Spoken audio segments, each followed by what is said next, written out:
नाज़रीन, मैं हूं अरसलान खोकर, आप देख रहे हैं प्रोग्राम प्ले फील्ड। अल्लाह अल्लाह करके T20 की कोई सीरीज हम जीते हैं। अच्छा, सीरीज जीत गए। सीरीज जीतना बड़ा अहम था हमारे लिए। लंबे अरसे से पाकिस्तान एक बड़ी टीम के खिलाफ सीरीज जीतने के लिए बेकरार था।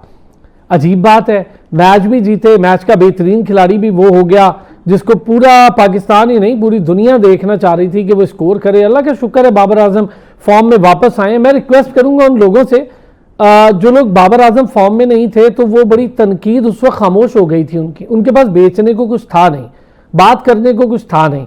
फिर वो बड़े परेशान थे और खुद भी कहते थे कि देखा बाबर फॉर्म में होता तो यूं हो जाए। मैंने खुद कई लोगों को सोशल मीडिया और मीडिया पर ही कहते सुना कि हाँ, बाबर आजम अगर एशिया कप में होता तो यूं हो जाता। भाई, अब बाबर आ गया फॉर्म में, अब उसको सपोर्ट करें। एक बड़ा खिलाड़ी है, अल्लाह ने उसके हिस्से में रिकॉर्ड डाले, आप कुछ नहीं कर सकते। वो 9 रन करता है किसी मैच में और दुनिया में सबसे ज्यादा T20 इंटरनेशनल में स्कोर करने वाला खिलाड़ी बन जाता है। और जिनको वो पीछे छोड़ रहा है वो खिलाड़ी अरबों रुपए महीना कमा रहे होते हैं। यानी रोहित शर्मा, विराट कोहली, AB डिविलियर्स, हाशिम आमला, ये बड़े बड़े खिलाड़ी उसने पीछे छोड़ दिए हैं। जिसमें डेविड वार्नर को आप दुनिया का बड़ा तरीन खिलाड़ी गर्दानते हैं, वो उस लिस्ट में भी बहुत पीछे है। उसको बहुत पीछे छोड़ दिया है सबको। आप शुक्र अदा करें, खुश क्यों नहीं होते कि बाबर आजम स्कोर कर रहा है। आपका एक खिलाड़ी है जिस पर पूरी दुनिया बात कर रही है। इंटरनेशनल यानी कमेंटेटर्स जिन पर आप बड़ा इन्फ्लुएंस है, जिनका आप सब पर गोरे, वो सब खुश होते हैं कि जी बाबर आजम स्कोर। आप क्यों नहीं हो रहे? मैं तो हैरान हूं। शुक्र अदा करें बाबर आजम ने स्कोर किया। हमारे लिए उम्मीद जागी कि बाबर स्कोर करेगा, हम मैचेस जीतेंगे। उसने स्कोर किया, आप वो मैच जीत गए। वो अकेला नहीं खेल रहा था, सलमान अली आगा जैसा कम स्किल्ड प्लेयर भी स्कोर कर गया बाबर आजम के साथ खेल के, जिसपे बड़ा एतराज हो रहा था। ये होता है बड़ा प्लेयर, इस तरह क्रिकेट खेली जाती है। हम पता नहीं किधर स्ट्राइक रेट। आमिर सुहेल साहब, मुझे बहुत सारे एतराजात होंगे, but Aamir Sohail is a very competent commentator और कमाल की उनकी समझ बूझ है क्रिकेट की। जो स्ट्राइक रेट की बातचीत बाबर आजम के साथ उन्होंने की मैच एंडिंग पर, उससे अच्छी बातचीत मैंने इंटरनेशनली अब तक स्ट्राइक रेट को लेकर नहीं देखी, और बहुत अच्छी की। आपने स्ट्राइक रेट के प्लेयर्स देखे आपके, फिर आपने 6-0 कर दिया और भारत को फिर तकलीफ आपने उठा दी क्योंकि हमारे 6 खिलाड़ी आउट हो गए, फिर भी आप मैच जीत गए। कहां गया हसन नवाज, कहां गया नवाज, कहां गए बाकी खिलाड़ी, साइम अयूब, और कहां गया साहिबजादा फरहान, कहां गए बाकी प्लेयर? क्यों नहीं कुछ किया उन्होंने? आउट होके चले गए। तो फहीम अशरफ आजकल बड़ी अच्छी फॉर्म में है, तो उन्होंने खड़े होकर आपका स्कोर करा दिया, वरना और परेशानी बढ़ जाती। तो बाकी प्लेयर्स की जिम्मेदारी नहीं है मैच जितवाना। बाबर आजम को माइनस करें तो ये मैच तो आपके हाथ से निकलता हुआ दिखाई दे रहा था। थोड़ा सा सेंसिबली ट्रीट करें चीज़ों को, अब बेहतरी की तरफ जाएं, अल्लाह का नाम लें। रिजवान को निकलवा के खुश नहीं हो रहे आप T20 से कि आपको बाबर के पीछे पड़ा, स्कोर कर दिया, फिर परेशानी है। बहरहाल मैं इतना लंबा चौड़ी बात नहीं करता, लेकिन चूंकि ज़रूरी हो गया था इसलिए की मैंने। कोई बाबर का मैं फ़ैन अपनी जगह हूँ, लेकिन जहाँ तनकीद बनती है बाबर पर मैं करता हूँ। आप सारे जानते हैं मैं 1.5-2 साल से बाबर की फॉर्म को लेकर और उसके डोमेस्टिक में ना जाने को लेकर मुसलसल तनकीद करूं। मैं अभी भी करूंगा, लेकिन वो एक अच्छा खिलाड़ी है। ये मैं नहीं कह सकता कि वो अच्छा खिलाड़ी नहीं, ये तो कोई जाहिलाना बात होगी। बहरहाल अब हम आएंगे जरा क्रिकेट पर। बहुत अच्छा पाकिस्तान ने जीता, आगे वनडे सीरीज है। फिर वुमेन T20 वर्ल्ड कप में बड़ा कमाल हुआ। इंडिया फाइनल, पहली बार इंडिया ने वुमेन T20 वर्ल्ड कप का फाइनल जीता। और इंडिया की खुशकिस्मती कहूं मैं कि चोकर टीम, मैन या फीमेल, मैन या वुमेन क्रिकेट हो, साउथ अफ्रीका चोकर्स हैं और वो मुझे लगता रहेंगे लंबा अरसा। तो चोकर टीम थी, तो एक अच्छा काम हो गया कि जीत गई इंडिया। यहाँ पर ऑस्ट्रेलिया होती तो मुझे नहीं लगता था कि ऑस्ट्रेलिया किसी को फाइनल जीतने देती। वो हाथ पांव नहीं मारते, वो पूरी जान लगा देते हैं और वो मैच नहीं हाथ से जाने देते। तो गुड, और इंडिया ने जीता और बहुत अच्छी बात है, उन्होंने जीता। बहुत अच्छा खेली लड़कियां, वो डिजर्व करती थी, इसमें कोई दो राय नहीं है। लेकिन अच्छे ओपोनेंट के तौर पर साउथ अफ्रीका को एक तगड़ा मुकाबला देना चाहिए था, जो वो देने में नाकाम रही। इसमें साउथ अफ्रीका का भी कसूर हम कहेंगे और इक्वली इंडिया की स्किल की भी बात करेंगे कि बहुत अच्छा खेली। फिर हमारी PSL को लेकर बहुत ज़्यादा बातें हो रही हैं। 2 फ्रेंचाइज आनी है पहले मॉडल पर, अभी तबसरे और तफसीलात सामने आ रही हैं। अली तरीन उस पर खुश नहीं है, बाकी फ्रेंचाइज भी शायद मामलात पे बात कर रही हैं, क्या मॉडल में कोई तब्दीली होनी चाहिए। इन सारी चीज़ों पर बात करेंगे। साबिर हुसैन साहब हमारे साथ मौजूद है। साबिर हमारा रेगुलर पैनल भी हैं और साथ ही साथ क्रिकेट एक्सपर्ट और हमारे स्टैट गुरु भी हैं। बड़े मज़े के स्टैट्स लेकर आते हैं, हमें हमेशा स्टैट्स के जरिए जेर करने की कोशिश करते हैं। सैयद हैदर भाई सीनियर स्पोर्ट्स जर्नलिस्ट हैं और मेरा ख्याल है one of the finest journalist of this era में एक दो जो बड़े टॉपेस्ट हैं जो बायस नहीं हैं, उनमें से हैदर भाई का नाम मैं सर फहरिस्त हमेशा रखता हूँ। बहुत शुक्रिया सर दोनों हजरात का, उन्होंने हमें ज्वाइन किया। हैदर भाई पहले तो ज़रा आपसे बाबर आजम पे थोड़ी सी बात करूंगा। क्या वजह है कि हम कभी भी खुश नहीं होते? बाबर ने स्कोर कर दिया तो सी टीम, कौन सी सी टीम? आईपीएल में ये 7 खिलाड़ी टॉपेस्ट प्लेयर्स में से एक हैं, इंक्लूडिंग ब्रेविस, वो सारे बिके हुए हैं आईपीएल में। आप देखें फिर भी हम कह रहे हैं कि नहीं जी बाबर ने बीसी टीम के खिलाफ स्कोर कर दिया। देखें, प्लेयर कोई भी हो, चाहे वो ए टीम के खिलाफ खेले या बी टीम के खिलाफ खेले, उसको बैटिंग जो है अपने क्लास के मुताबिक करनी पड़ती है। और एक ही गेंद होती है, चाहे आप बच्चे की गेंद हो या किसी बहुत बड़े फास्ट बॉलर या स्पिनर की गेंद हो जिस पे आप आउट हो जाते हैं। यानी कंसंट्रेशन का लेवल आपको एक ही रखना पड़ता है। बाबर आजम, मैंने हमेशा ये बात कही है कि इस वक्त जितने भी हमारे प्लेयर्स हैं पिछले 5-6 साल में या 7 साल में जितने आए हैं, यूनुस खान, मिसबाह उल हक, असद शफी वगैरह के बाद, उनमें बाबर आजम सबसे बेहतरीन, टेक्निकली सबसे बेहतरीन बैट्समैन है। अच्छा, बाबर आजम की प्रॉब्लम यह है कि बाबर आजम जो है वो जब स्कोर कर सकता है तो वो किसी प्रेशर की वजह से गलत शॉट खेल जाता है, जिसकी वजह से वो सेंचुरी 2 साल से नहीं कर पा रहा है। ये एक टेक्निकल एरर है। एक चीज जो मुझे अच्छी लगती है बाबर आजम की, कि उन्होंने अपने गलतियों पे काबू पाया। जैसे उनका स्पिनर्स पे फ्लिक करने का एक उनकी आदत थी कि स्पिनर्स पे फ्लिक करते थे, हालांकि फ्लिक नहीं करना चाहिए कभी भी स्पिनर पे, तो वो उन्होंने उस चीज को अपना खत्म किया है। ये सारी चीजें जो है, अच्छा क्यों लोगों को बाबर आजम से मैं क्या कहूँ, दुश्मनी कहूँ या रकाबत कहूँ, क्यों कहूँ, उसकी वजह यह है कि बाबर आजम एक बिल्कुल लो प्रोफाइल से ऊपर आए, बहुत ही लो प्रोफाइल है। हमारी क्रिकेट जो है वो एचिसन और ऐसे इदारों के लोगों के हाथों में रही है। हैदर भाई मुझे 1 मिनट दीजिएगा, ये बात आपने पूरी कर दी है एक ब्रेक के बाद, ये बड़ी मजे की बात है, यहीं से शुरू करेंगे। क्यों बाबर आजम के पीछे पड़े हुए और क्यों खुश नहीं होते हम लोग, इन सारी चीजों पर हम बात करेंगे। एक छोटे से पे खुश आमदीद कहेंगे, बड़ी इंपॉर्टेंट डिस्कशन होने जा रही है। क्यों हैदर भाई खुश नहीं हो पा रहे, हम बतौर नेशन शुक्र नहीं अदा कर रहे। लोगों को देखें, मैं हैरान हूं, पहली बार ऐसा मैंने देखा। मैंने ये लिटरली बताऊं, शाहिद आफरीदी की बड़ी फैन फॉलोइंग थी, बहुत बड़ी, लोग उठ के चले जाते थे ग्राउंड से, लेकिन मैंने पहली बार ऐसा देखा है। बड़ी अजीब बात हुई, मेरी आंखों के सामने हुआ कि पहले खिलाड़ी के आउट होने की किसी को परवाह नहीं थी, उल्टा खुशी देख रहा था मैं अवाम के अंदर, और वो चाहते थे बाबर आजम के, तो अल्लाह उसको इज्जत दे रहा भाई। बिल्कुल, देखिए बाबर आजम, मैं फिर वही बात कहूंगा कि बाबर आजम को तीसरे नंबर पे खिलाना ज्यादती है, क्योंकि अगर आप उनको लेकर आए वापस तो उसी जगह पर रखें जहां पे वो पहले खेलते रहे, ताकि उनको पूरा टाइम मिले। हमने बहुत तनकीद की है, सही बात है, हमने भी तनकीद की है कि उनका स्ट्राइक रेट जो है वो कम होता है, और एज एन ओपनर वो पावर प्ले को जो है किल नहीं करते हैं, ये सब चीजें बातें।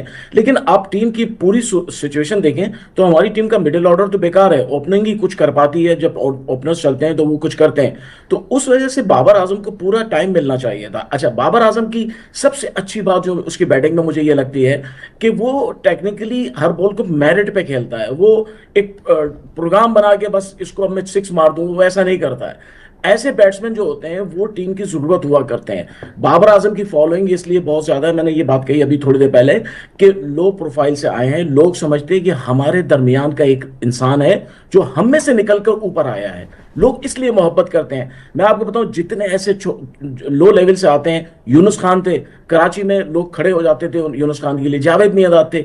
तो पाकिस्तान क्रिकेट हमेशा 2 ग्रुपों में बटी रही है, एक एचिसन ग्रुप है और एक वो है जो लो प्रोफाइल से आते हैं, गली क्रिकेट से आते हैं, क्लब क्रिकेट से आते हैं, बड़ी मुश्किल से पहुंचते हैं यहाँ पे।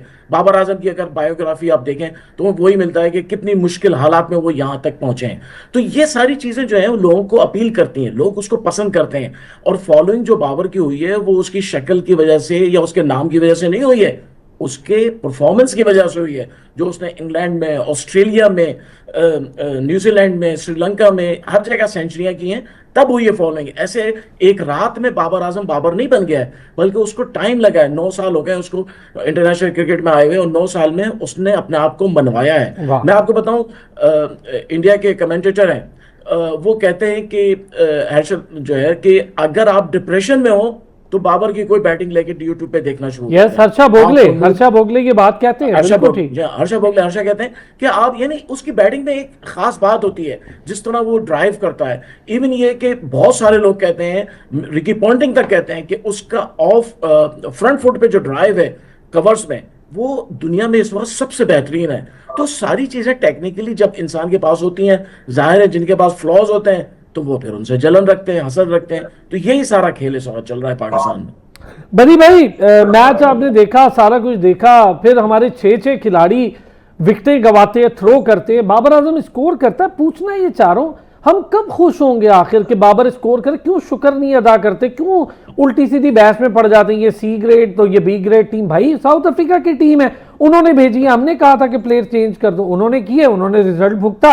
हिस्ट्री में यही आएगा, पाकिस्तान ने साउथ अफ्रीका को 2-1 से सीरीज हरा दी।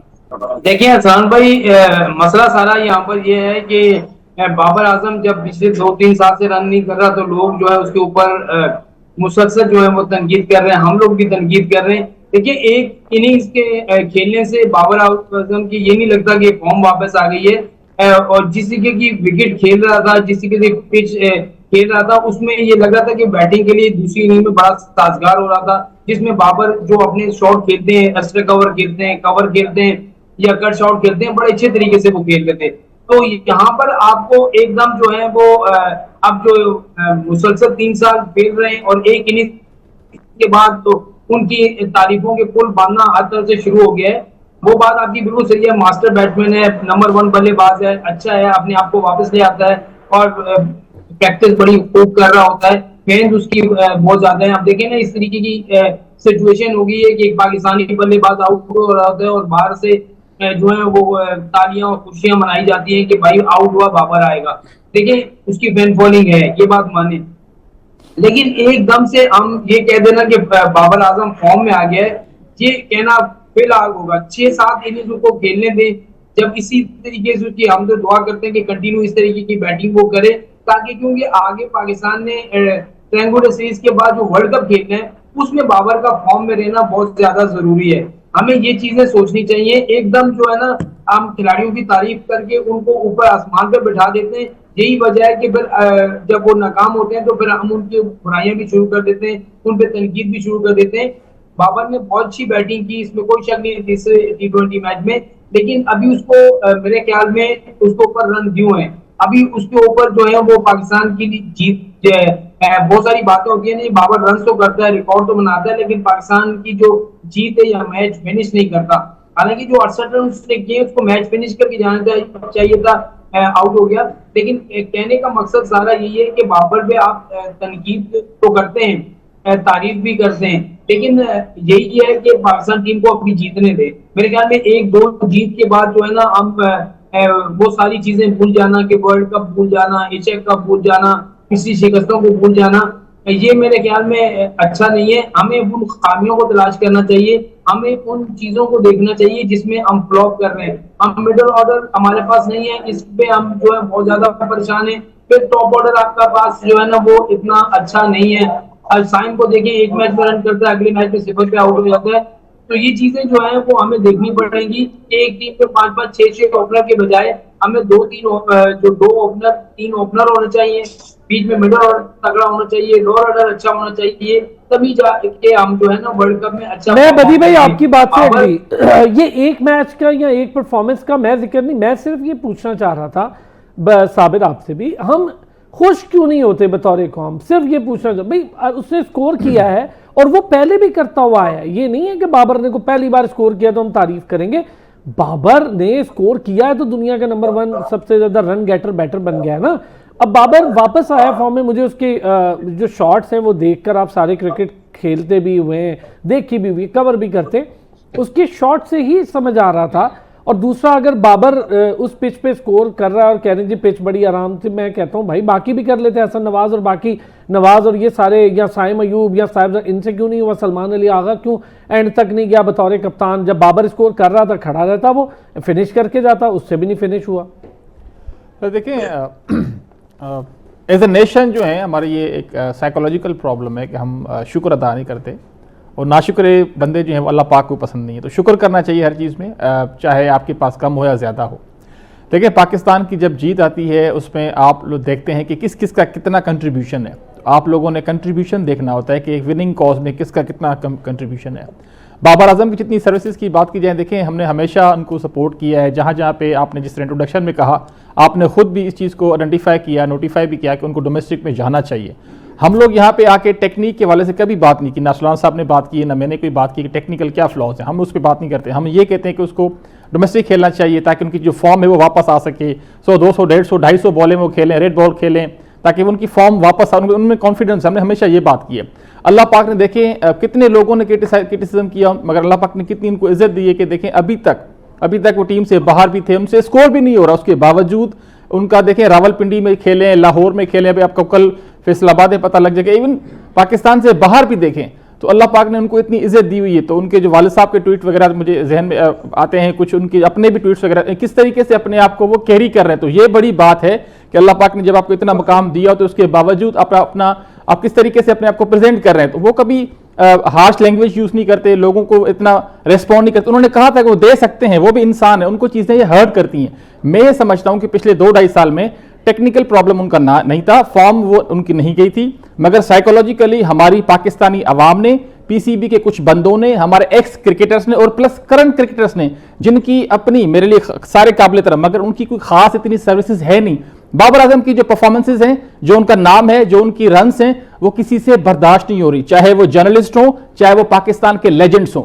जितने कम अरसे में अल्लाह पाक ने उसको इज्जत दी है, चाहे ओडीआईज हो, चाहे टेस्ट मैचेस हो, चाहे आईसीसी की रैंकिंग्स हो। अगर इतने बड़े आप खिलाड़ी थे, मैं अब नाम तो नहीं लूंगा, तो आप लोगों की आईसीसी की 2000 में रैंकिंग शुरू हुई है, 2005 में, तो पिछले 20 सालों में मुझे पाकिस्तानी कोई 4-5 नाम बता दें जिनका मुसलसल 2-2, 3-3 साल किसी फॉर्मेट में नाम आया। टॉप 10 की बात कर रहा हूं, नंबर 1-2 की बात नहीं कर रहा। तो भाई ये तो वो खिलाड़ी था जो आपके ओडीआई में भी अवार्ड ले चुका था, तो ICC player of the year भी बना था। तो ये इस तरह का जो ना, अगर आप ये बात करते हैं कि बाबर आजम फिट नहीं होता T20 में, केन विलियमसन कहां से फिट होता है, जो रूट कहां से फिट होता है, और संगकारा ने क्यों खेला था 2012 का 2014 का T20 वर्ल्ड कप, महिला जयवर्धने, ये वो खिलाड़ी, स्टीवन स्मिथ ऑस्ट्रेलिया के, ये वो खिलाड़ी हैं जो कि टेक्निकली साउंड हैं। जो टेक्निकली अच्छा खिलाड़ी होता है वो तीनों फॉर्मेट्स में किसी भी कंडीशन में सर्वाइव कर सकता है। बाबर आजम जैसा खिलाड़ी आपको हर फॉर्मेट में चाहिए, चाहे आप उसको ओपनर खिलाएं, नंबर 3 पे खिलाएं, ऐसा खिलाड़ी बाकी जो ममालिक है वो तरसते हैं, मगर हम लोग नाशुक्रे हैं। अच्छा हैदर भाई, ये जो हमारी विकेटें गई हैं, बड़ा अजीब बात ये है, बाबर से पहले वो आउट हुए सलमान अली आगा, उसके बाद बाबर जब आउट हुए हसन नवाज भी जा रहे हैं, नवाज भी जा रहे हैं, समझ में नहीं आ रही मुझे। ये उस्मान खान जरा खड़ा हो गया, थोड़ी देर खेल लिया, हालांकि उस्मान की मैं बैटिंग से बिल्कुल मुत्तफिक नहीं हूं कि वो इंटरनेशनल स्टैंडर्ड पे पूरे, लेकिन चले उनको मौका मिल रहा था, खड़े थे। वहीम अशरफ ने आराम से स्कोर कर दिया, जरा अच्छे तरीके से फॉर्म में है, वो एक इंटरनेशनल प्लेयर भी है और ठीक है, वो ऑलराउंडर है, कम अज कम अपनी जस्टिफाई करता है, बॉलिंग से भी कर रहा है, बैटिंग से भी। पहले मैच में तो बॉलिंग भी नहीं दी हमने, खैर, लेकिन क्या वजह है ये 5-6 खिलाड़ी फौरन हमारे जो आउट हो जाते हैं, ये क्या रीजन है सर, समझ में नहीं आती। चंद रन पे हमारे 6-6, एक जाता है तो लाइन लग जाती है। देखिए, वही मसला है कि आप जिसके पास टैलेंट नहीं है और उसकी जगह नहीं बनती, उसको जबरदस्त टीम में आप ले आते हैं। उस्मान खान की जगह ना पहले कभी बनी थी, ना आज बनती है, ना कभी बन सकेगी। मैं आपको लिख के देता हूं, क्योंकि टेक्निकली बहुत उनमें फ्लॉज हैं। लेकिन जो हमारे प्लेयर्स जो डोमेस्टिक में परफॉर्म कर रहे हैं, अजान अवैस है, रोहेल है और बहुत सारे प्लेयर्स हैं, उनको आप क्यों चांस नहीं दें? आप देखें, आप छोड़ दें इन सारी बातों को, बाबर आजम ने क्या किया और किसने क्या नहीं किया। आप ये देखें, साउथ अफ्रीका की टीम चाहे 20 थी या C थी या D थी, लेकिन उनका एक जो जुमला है वो उन सब चीजों में भारी। वो उन्होंने कहा कि हम जीतने नहीं आए, हम अपनी टीम को बनाने आए हैं। हमें इससे, आप देखें, अगर कोई और होता, डिजोजी को कभी भी ड्रॉप नहीं करता, एनगीडी को कभी ड्रॉप नहीं करता, बर्गर को कभी, ये उनके मैन खिलाड़ी थे। और डिसाइडर मैच में उन्होंने ड्रॉप किया क्योंकि वो लड़के चेक कर रहे हैं ब्रेविस को। अच्छा, ब्रेविस को उन्होंने शायद ये कह दिया है कि आपने सिर्फ हिटिंग करनी है, आप घबराएं नहीं, आप आउट हो जाएंगे। यानी ये एक इंटेंट होता है, एक इंटेंशन होती है जो करना होता है। हमारे यहाँ वही खिलाड़ी उस्मान खान जो है 3 मरतबा ड्रॉप होते हैं। फिर अब आप देखिए, वनडे में हुसैन तलत वापस आ गए, किस परफॉर्मेंस पे आए मुझे बताएं। आपने T20 में एशिया कप में उनको निकाल दिया कि उनसे खेला नहीं गया। अब वो कौन से तीर मारे उन्होंने 1.5 महीने में कि वो वनडे टीम में वापस आ गए।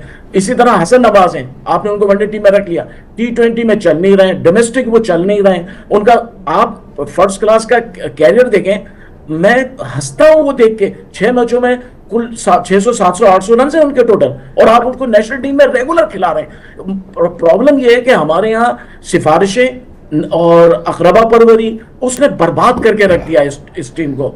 और यहाँ पे जो परफॉर्मर्स हैं उनको जगह नहीं मिल रही है।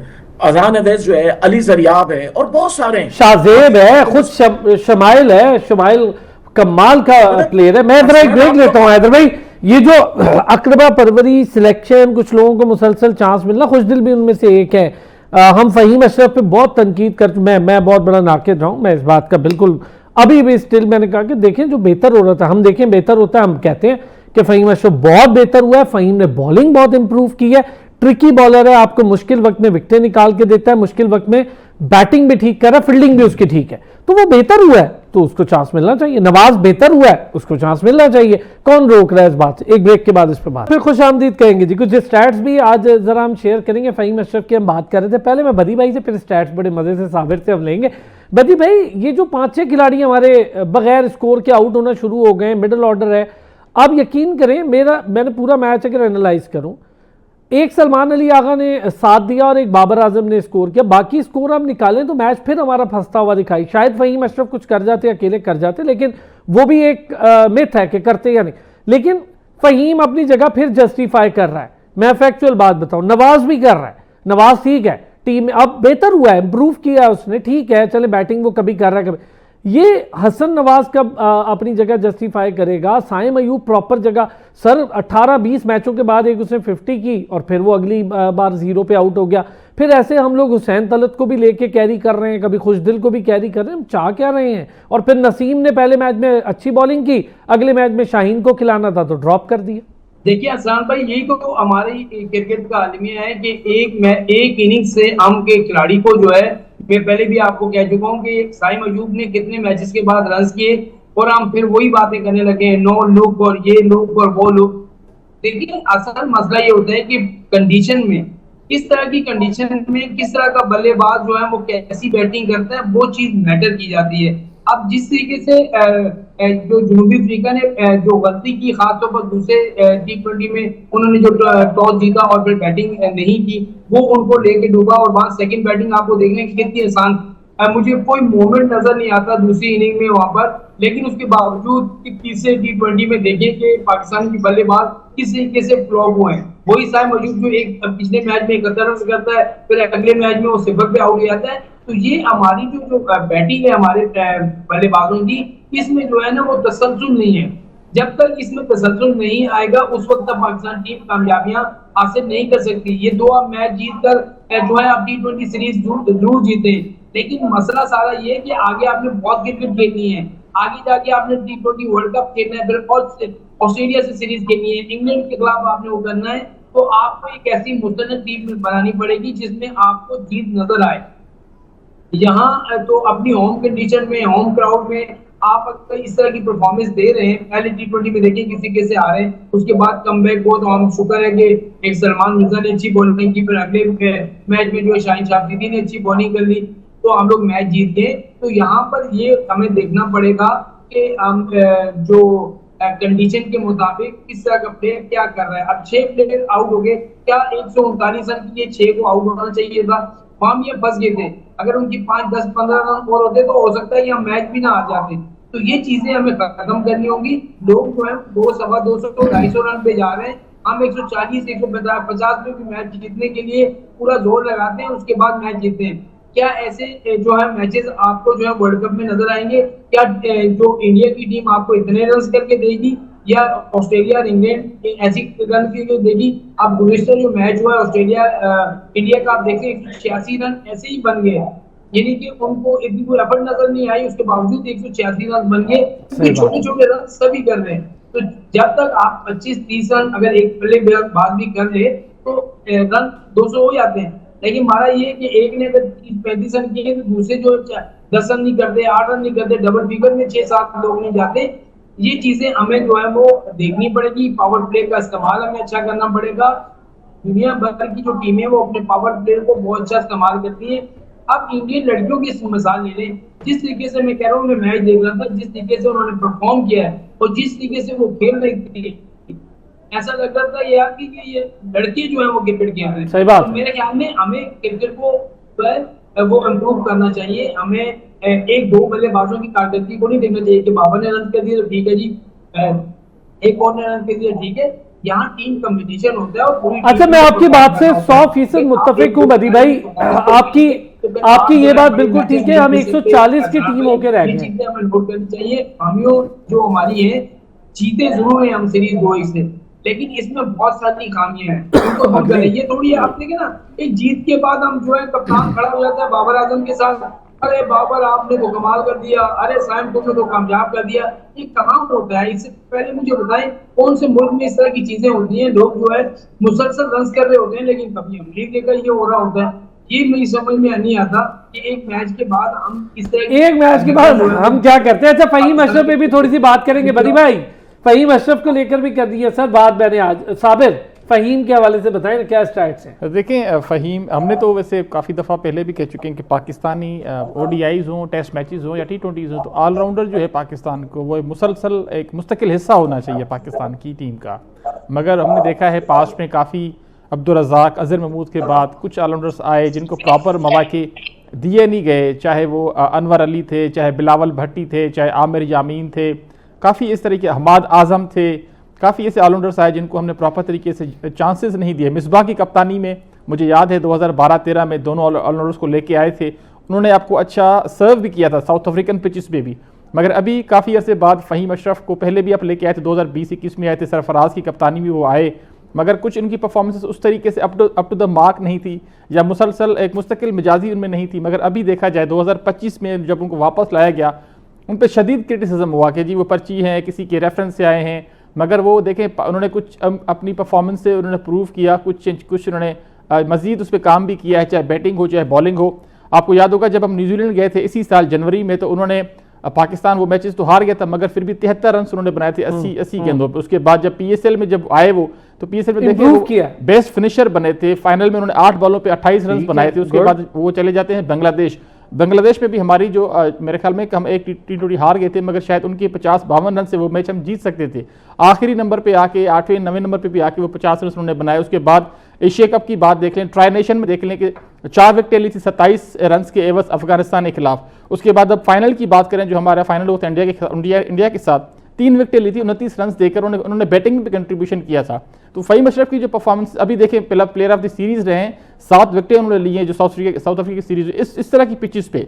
तो आप अंदाज़ा लगाएं कि अगर फ़हीम अशरफ की 135-132 की जो स्पीड है, ये साउथ अफ्रीकन पिचेस पे कितना ये एक करामत साबित हो सकती है। और देखिए एक मैच में तो उनको बॉलिंग ही नहीं दी। नहीं, हाँ, ये भी सर अफसोस होता है कि जब आपके पास एक फास्ट बॉलिंग ऑलराउंडर है, तो आपको पता है कि नसीम शाह को आप कमबैक करवा रहे हैं, उनको थोड़े से रन्स भी पड़ रहे हैं, रावलपिंडी की पिच है, तो क्यों ना आप इनको एक बीच में लेके आएँ, क्योंकि इनके ऑफ कटर्स बड़े अच्छे होते हैं। ये विकेट टू विकेट बॉलिंग करते हैं, तो काफ़ी अब्दुल रज़ाक करते थे इस तरीके से, तो ये काफ़ी मुश्किल होता है किसी भी बल्लेबाज के लिए। बेशक उनकी स्पीड 140-45 नहीं है, मगर इनकी जो लाइन और लेंथ होती है वो काफ़ी अच्छी होती है, जिस वजह से बैट्समैन को वो स्ट्रगल में लेके आते हैं। मगर बैटिंग में भी इन्होंने अपनी बैटिंग काफ़ी इंप्रूव किया। सुल्तान साहब जो पहले जिस तरीके के शॉट्स वो खेलते थे, मिड विकेट पे काफ़ी शॉट्स मारते थे, मगर अभी इन्होंने पुल हुक हो गया, उसके अलावा ऑफ साइड पे काफ़ी अच्छा खेलते हैं, कट काफ़ी अच्छा खेलते हैं, और ख़ास करके जो बाउंसी पिचेस होंगी ये काफी वहां पे एक अच्छा। अगर मैं आपकी बात से अखज़ करूं कि 2024-23 के बाद फ़हीम ने 25 में इंप्रूव किया, जी बेहतर आया है, ठीक किया, अच्छी बात है। मैं ये कि आप इंप्रूव करें, हमें तो जरूरत है ऐसे एक ऑलराउंडर की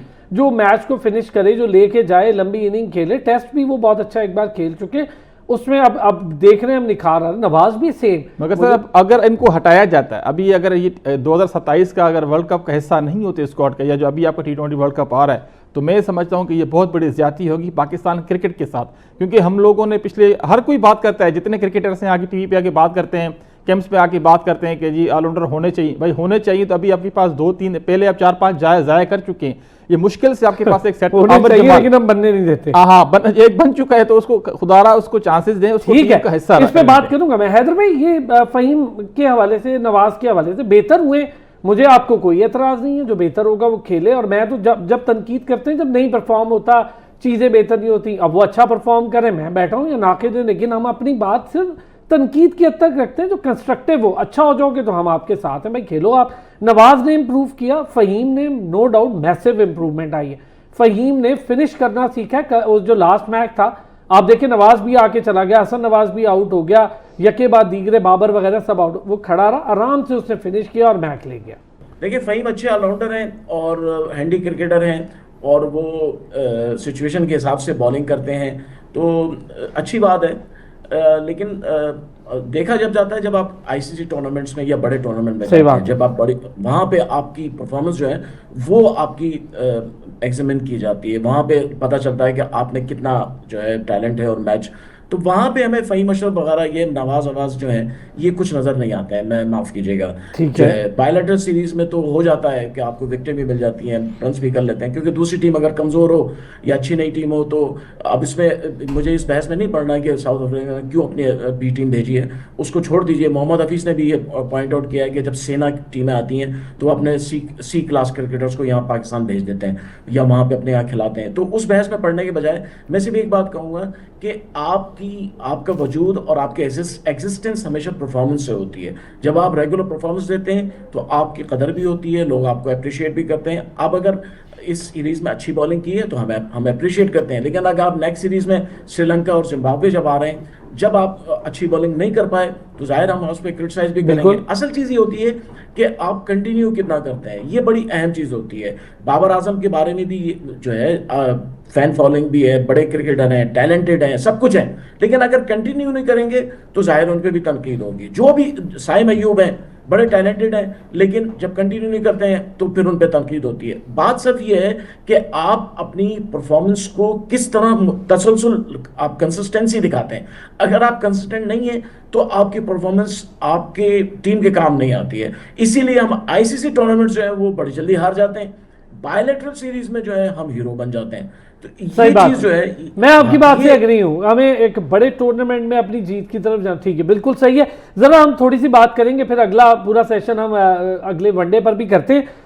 276 मैचेस, 7071 रन T20 में करने वाले, और T20 इंटरनेशनल्स में 93 मैचेस और 2575 रन किए 34 की एवरेज से, और T20 में जो 276 मैचेस खेले वो 32 की एवरेज से स्कोर किए। दुनिया क्रिकेट का बहुत बड़ा नाम केन विलियमसन T20 क्रिकेट से रिटायर हो गए, और मेरा ख्याल है बहुत रिस्पेक्टेड क्रिकेटर हैं अमंग द क्रिकेटिंग फ्रेटर्निटी भी, फैंस भी बहुत ज़्यादा उनकी रिस्पेक्ट है। इंतहाई स्पोर्ट्समैन स्पिरिट के वो प्लेयर हैं, बहुत हम्बल, कमाल और थिंकर गेम के कमाल के हैं। बदी भाई कुछ कहना चाहेंगे केन विलियमसन की रिटायरमेंट पे? देखिए केन विलियमसन, इसमें कोई शक नहीं कि बहुत बड़ा नाम है। उसमें जो है वो क्रिकेट में जो कारनामे जानती हैं वो किसी से ढके छुपे नहीं है, और किसी केन विलियमसन ने जो टेस्ट क्रिकेट हो, वनडे क्रिकेट हो और T20 भी वो खेले हैं, कि जिस तरीके से उन्होंने बैटिंग की है, वाकई वो एक ऐसा प्लेयर है जो टेस्ट क्रिकेट में, वनडे में जो है वो अपनी बैटिंग जब वो देख रहा होता है कि ये मुझे जरूरत है मेरी टीम को, तो वो मैच को फिनिश करके जाता था, मैच जितवा के जाता था। और उसने जो कप्तानी की है, लाजवाब कप्तानी की है। मेरे ख्याल में इस तरीके के बोल्ड फैसले, इस तरीके से दिलराना फैसले जो हैं वो फॉरनर क्रिकेटर तो करते हैं, लेकिन हमारे यहाँ लोग ऐसे हैं जो 42, 45 साल के हो जाते हैं लेकिन रिटायरमेंट नहीं लेते। सकता है कि आगे उल्टा हम डेब्यू करवाते हैं, 39 साल की उम्र में हम डेब्यू करवा रहे होते हैं। आपने खुद देख लिया, 38 साल की उम्र में डेब्यू हो रहा होता है, 35 साल की उम्र में डेब्यू हो रहा होता है। तो ये चीजें मेरे ख्याल में दीगर मुल्कों से हमें छोड़ना चाहिए। क्या मुझे ये बताएं कि डिविलियर्स जब रिटायर हुए तो उनकी उम्र ठीक है रिटायरमेंट हो, वो अपने जोगन पे जो है वो क्रिकेट छोड़ के चले गए। हालांकि उस वक्त उनका जो है वो पूरी दुनिया में पता चल रहा था कि वाकई कोई बल्लेबाज जब विकेट पे आता था तो पता चलता है कि डिविलियर आया, वो लोग उसको देखने के लिए देख जाए, चाहे वो उसके जनूबी अफ्रीके के पब्लिक तो अलग है, लेकिन पाकिस्तानी पब्लिक, इंडियन पब्लिक उनकी बैटिंग को एंजॉय करती थी। तो यही चीजें हैं केन विलियमसन के बारे में। तो मैं यही कहूंगा, बहुत बड़ा मास्टर बल्लेबाज था, मास्टर कप्तान था। और क्या बात है सर, एक छोटा सा ब्रेक की तरफ जाना, ब्रेक से आते हैं, जरा एक जुमला केन विलियमसन पे लाजमी करेंगे, फिर जरा हम अपने वनडे स्क्वाड पर भी बात करेंगे जिसमें अभी हुसैन तलत की इंक्लूजन की बात हो रही है। ब्रेक पे खुश आमदीद कहेंगे। केन विलियमसन पर साबिर कोई जुमला करें? देखिए, शानदार खिलाड़ी, और उनका करेक्टर जिस तरीके का आपने इंट्रोडक्शन में भी कभी भी कहा, शानदार खिलाड़ी हैं। देखिए, किसी उनकी कंट्रोवर्सी नहीं रही, पूरी दुनिया में उन्होंने परफॉर्म करके दिया। कप्तानी के पॉइंट ऑफ व्यू से बड़ी अच्छी सर्विसेज रही, उन्होंने अपनी टीम भी बिल्ड की, काफ़ी खिलाड़ी उन्होंने ग्रूम करके दिए न्यूजीलैंड क्रिकेट को। तीनों फॉर्मेट्स वो खेले और तीनों फॉर्मेट्स पे उन्होंने एक बेताज बादशाह में कहूँगा, टेक्निकली साउंड, उनको पता सिचुएशंस की अंडरस्टैंडिंग होना ये बड़ी बात होती है किसी भी क्रिकेटर में।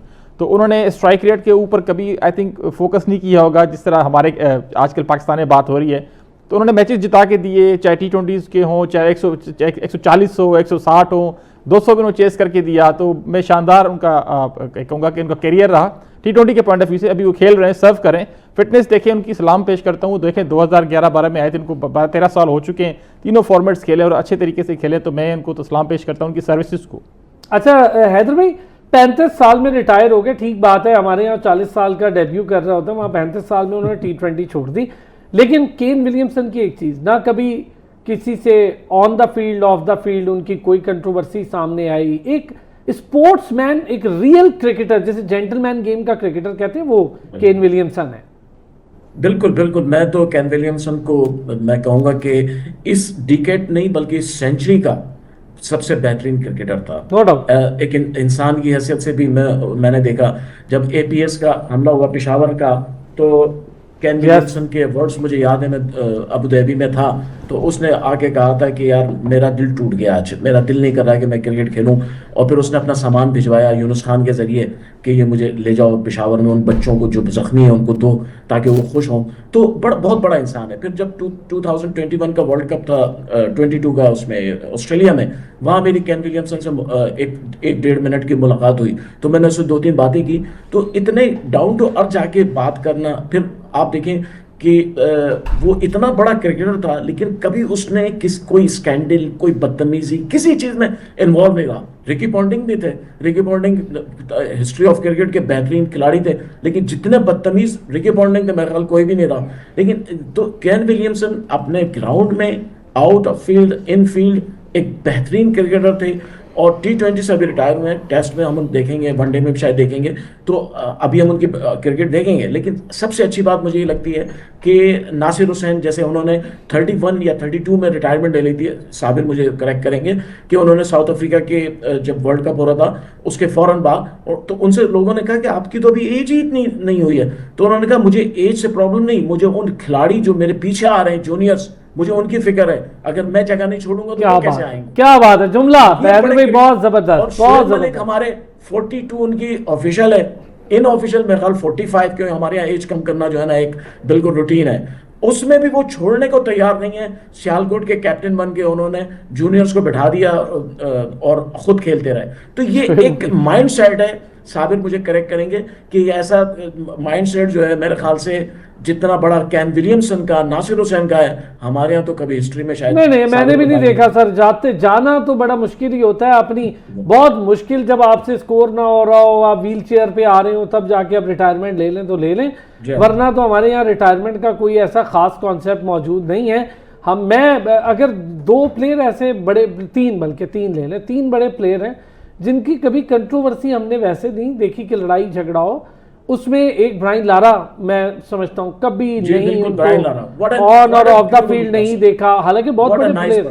हाँ, दूसरे सचिन तेंदुलकर, कभी भी मैंने सचिन तेंदुलकर को किसी के साथ बदतमीजी करते और इस तरह नहीं देखा, इसीलिए रिस्पेक्ट है और वो इंडियंस बड़े कम ही होते हैं वैसे इस तरह के, लेकिन उनको देखा। और तीसरे मुझे केन विलियमसन में ये सारी स्पिरिट ऑफ द गेम नजर आई। अच्छा, अब आते हैं सर वनडे पे जल्दी से। साबिर, क्या टीम हो सकती है वनडे के लिए? सर देखें, ODI स्क्वाड से मैं तो खुश नहीं हूँ। अगर आप 2027 की बात करते हैं, वर्ल्ड कप आप प्रिपरेशन कर रहे हैं, आपके पास तकरीबन कोई 2 साल से कम अरसा रह चुका है और आपके पास अभी एक अच्छा चांस था। होम सीरीज थी साउथ अफ्रीका के साथ, उसके बाद श्रीलंका आपके पास आएगी, 6 ODIs थी आपके पास। अगर अपनी आप टीम बिल्ड करना चाह रहे हैं तो मैं नहीं समझता कि हसन नवाज, हुसैन तलत या हसीबुल्ला जो है आपको 2027 के वर्ल्ड कप में आपको साउथ अफ्रीकन पिचेस पे सर्व कर सकते हैं। मेरी नज़र में टेक्निकली साउंड अब्दुल्ला शफीक को होना चाहिए था, इमाम को होना चाहिए था, कामरान गुलाम और सऊद शकील को होना चाहिए था। बाबर आजम अकेले आपको वर्ल्ड कप नहीं जिता के देंगे। रिजवान की टेक्निक इतनी खास नहीं है। ODIs की बात करें, सलमान अली आगा अकेला 7वें नंबर पे आपको परफॉर्म नहीं करके देगा। बीच में आपको कामरान गुलाम, सऊद शकील और ऊपर आपको साइम अयूब के अलावा फ़खर जमान पे भी आप इतना नहीं कर सकते साउथ अफ्रीकन पिचेस पे, खास करके आपको अब्दुल्ला शफीक। टेक्निकली आपके पास कम से कम 4 से 5 बैट्समैन लाजमी होने चाहिए थे। ओके, क्या कहेंगे बदी भाई, क्या हमारे पास वनडे टीम से ओके हैं आप? देखिए शाम भाई, ये जो टीम जो ऐलान किया गया, स्क्वाड का जो ऐलान किया गया है, हाँ, तो हम तो ये देख रहे हैं कि अगर वाकई वर्ल्ड कप जो है वो जीतना है, तो फिर आपको इस तरीके से उन प्लेयर को जो है शामिल करना चाहिए था जो वाकई आपकी वनडे टीम में जो है वो खेलने के काबिल हैं। एक बंदे को आप पहले जो है वो T20 स्क्वाड में रखते हैं, फिर उसको वनडे में रखते हैं। तो मेरी समझ में नहीं आता कि आप लोग कब सीखेंगे, हमारी सिलेक्शन कमेटी को कब पता चलेगा कि कौन सा प्लेयर वनडे के लिए बेहतर है, कौन सा प्लेयर जो है T20 के लिए बेहतर है और कौन टेस्ट मैच के लिए जो है मौसर साबित हो सकता है। लेकिन इस तरीके से हम नहीं कर सकते। मैंने अच्छा बदी भाई, ये जो हुसैन तलत वाला मामला, अभी एक दो दोस्तों ने बात की, बार बार हमारी रिपीटेशन बहुत है, खुश दिल भी हुसैन तलत, बस इन्हीं से बाहर नहीं निकल रहे। हैदर भाई, कोई लास्ट आपका कमेंट इस पे? कुछ प्लेयर्स जो हैं वो उसमें मुझे एतराज़ है, साबिर ने नाम भी ले लिए हैं, जो प्लेयर्स हैं उनकी टेक्निक सही नहीं है और वो वनडे में नहीं चल पाएंगे आपके पास। वनडे में आपको जो है थोड़ा सा मैच्योर होकर खेलना पड़ता है, विकेट पे रुकना भी पड़ता है, स्ट्राइक रोटेट करना पड़ती है। अभी ऐसा नवाज वगैरह जो है इनके बस की बात नहीं है स्ट्राइक रोटेट करना। तो ये सही बात है, ये इन प्लेयर्स के साथ आप सीरीज तो जीत जाएंगे लेकिन आप फ्यूचर नहीं बना सकते। तो टीम जो है बहुत इनकम्पिटेंट है, मेरे ख्याल से गैर मुस्तनद टीम है और इस टीम बहुत के साथ अच्छे आप आगे हैदर भाई, जहाँ बड़ी तक जाएंगे टेक्निकली जाएंगे। बड़ी जबरदस्त बात हो गई आज, बड़ा मजा आया डिस्कशन में। बहुत शुक्रिया साबिर हुसैन आपका भी, सैयद हैदर भाई थैंक यू सो मच, बदियुज्जमान साहब थैंक यू सो मच, बदी भाई का भी बहुत शुक्रिया। कल फिर होती है मुलाकात, अपना ख्याल रखिए।